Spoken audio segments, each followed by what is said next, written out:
The food system does not serve everyone equally. Hunger is rooted in systems of inequity, including systemic and structural racism. Structural racism is at the root of hunger and the health disparities we see in the US today. In this episode, we'll talk to Suzanne Babb about the impacts of historical policies on the food security of communities of color. Suzanne is co-director of US programs at Why Hunger New York. She is also an urban farmer and founding member of Black Urban Growers. Welcome to Rights Not Charity. This podcast series is about a big idea, ensuring everyone has enough food, not as a charitable gift, but as a fundamental human right. I'm Rebecca D'Souza, Professor of Communication at the University of Minnesota Duluth, and author of the book, Feeding the Other, Whiteness, Privilege, and Neoliberal Stigma on Food Pantries. So Suzanne, could you start out by explaining to us the meaning of the term structural racism and how it impacts Black, Indigenous, and communities of color today? Sure. So I'm going to use a definition from Dr. Kamara Jones, who's a public health researcher, and talks about the impacts of racism on health. So she starts out by defining institutional racism, which is the systems of policies, practices, norms, and values that result in differential access to goods, services, and opportunities in society by race. So how that shows up is inherited disadvantage, in this case of people of color, Black, Indigenous people of color, and inherited advantage. And in this case, in the US, it's white people who have that advantage. And the way that this gets manifested is in terms of material conditions and access to power. So we're looking at access to housing, education, employment opportunities, income inequality, different access to medical facilities, different access to a clean environment, access to power through information, resources, and voice, like in the media. So laying that out, when we're talking about structural racism is about how these policies and institutions act together to lead and produce barriers to opportunity and lead to racial disparity. So for example, we could take the mass incarceration of Black men and women.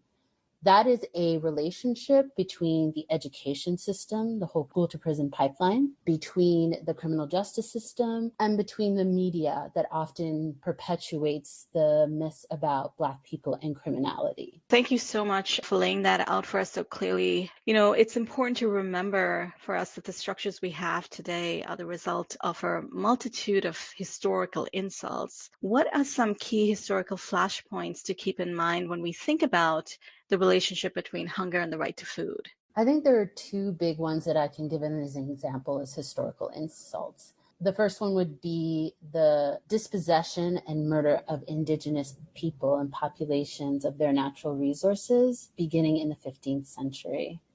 And then also the transatlantic slave trade, where millions of West Africans were kidnapped, enslaved, and shipped across the Atlantic Ocean, sold as chattel, to do backbreaking labor from the middle of the 15th century to the end of the 19th century. And this is important because this is the beginning of where oppression and structural racism began for these groups of people, and that policies and practices have just been created and evolved to continue that oppression. Right. So over the last century, then there have been a number of policies or specific political acts that have shaped the US food system and negatively impacted the right to food for communities of color. I wonder if you can identify for us some of those key political actions. Yeah, so I'll outline three areas: the Social Security Act of 1935, several USDA farm policies, particularly against BIPOC farmers, and urban planning in neighborhoods, and we'll particularly look at the National Housing Act of 1934. So that's great. Let's now take each one of those policies one at a time, beginning with maybe the Social Security Act.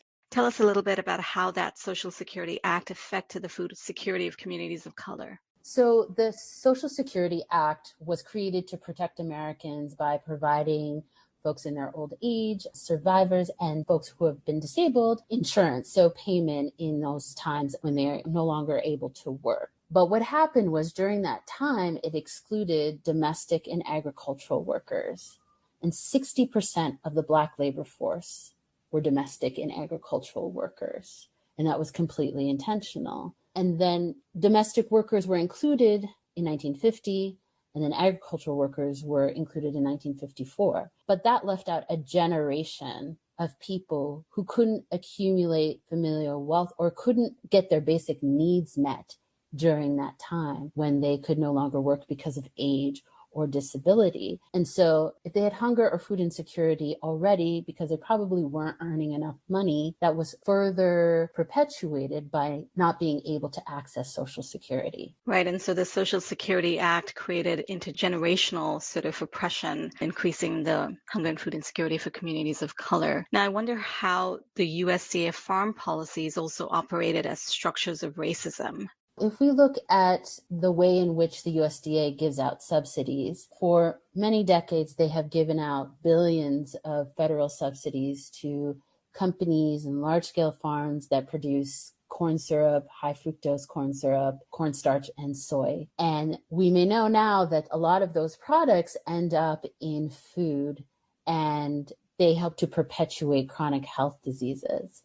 And so these processed foods end up in neighborhoods of color and poor neighborhoods at a higher proportion than white, wealthy neighborhoods.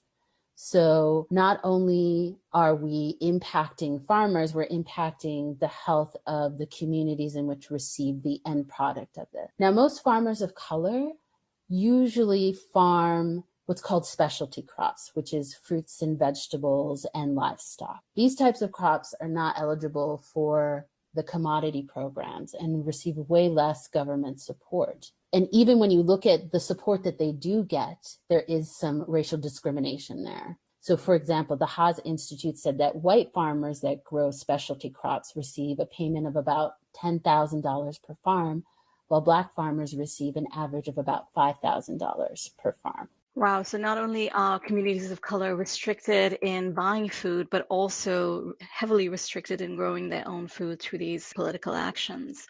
Now, when it comes to urban planning, can you talk to us a little bit about the impact that urban planning policies have on neighborhoods and communities?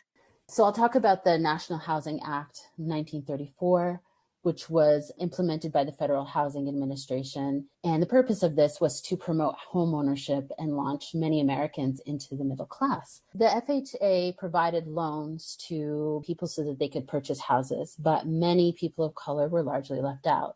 In fact, about 2% of these FHA loans were made to non-white buyers. What the FHA did was they gave certain neighborhoods different credit ratings. And often what they would do is if you were a suburban or a white neighborhood, you got a higher credit rating than a more ethnically diverse or economically unstable neighborhood, which tended to get lower credit ratings, which made them seem more risky and they had less chance of getting loans. Now, we know home ownership is how people get launched into middle class and are able to accumulate generational wealth. So the inability to do this left people of color without that ability to accumulate generational wealth. And this policy also had 4 major ways in that it impacted people's lives. So because a lot of the folks who received the loans were then moving into the suburbs and out of the cities, many policies favored building roads and highways into these new suburbs, and then drove divestment away from public transportation in cities, which people in the cities, mostly people of color, needed to get to jobs and to grocery stores. The relocation of homeowners also meant that they drove out grocers and other retail operations into the suburbs, meant that people lost access to employment and also lost access to good places to get food. Local farmland was also lost because of the creation of these new suburbs. So you had to go even further out for folks to be able to get access to good, fresh food in the city. And then also they lost a strong property tax base, which led to a decline in public school investment, which included quality school food programs. Thank you for laying that out so clearly for us. I think it really gives us a sense of how these structures of racism operate almost in invisible ways to reduce the power and food security of communities of color. To end with, I'd like to ask you a question about power in communities of color. What are some ways in which Black, Indigenous, and people of color are pushing back against these structures of racism? There's so many different ways. And as we said at the beginning, institutional racism and structural racism are about policies and practices. And so BIPOC communities are taking action in those same ways. So if we're looking right now at critical policies, folks are really lifting up the Emergency Relief for BIPOC Farmers Act that came out of the American Rescue Plan and the legislation that has been presented around justice for Black farmers. There's also been a really big movement towards connecting to land. There's the Land Back movement, which is a movement organizing to get Indigenous land back in the hands of Indigenous people and communities. And a lot of folks are bringing up, again, reparations, which is recognizing the centuries of the government and corporations profiting off of the harm that they've inflicted on Black people. But if we're looking particularly at food sovereignty, some of the ways that BIPOC folks are building power is through healing that connection to the land. And a lot of that looks through buying the land and stewarding that land communally and cooperatively. It's looking at more people going back to farming, to foraging, to hunting in the ways of their ancestors and honoring those practices and knowledge. It looks like seed saving. It looks like many people growing herbal medicine and using those practices because of the differential access to healthcare that folks have. It looks like defending the rights of Mother Earth, defending the land and water and seed. We've seen many defenses against pipelines by Indigenous communities. And it also, I think more importantly, all of these are part of looking at different economic structures that are not exploitative or extractive.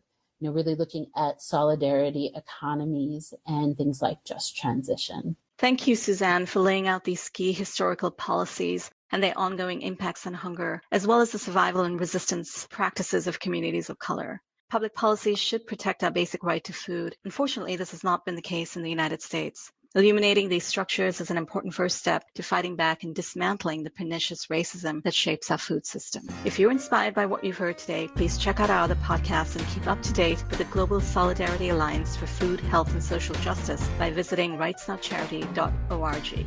The Alliance is an international research, education, and advocacy effort. You can find a transcript of today's discussion at rightsnotcharity.org. This is Rebecca D'Souza with Suzanne Babb.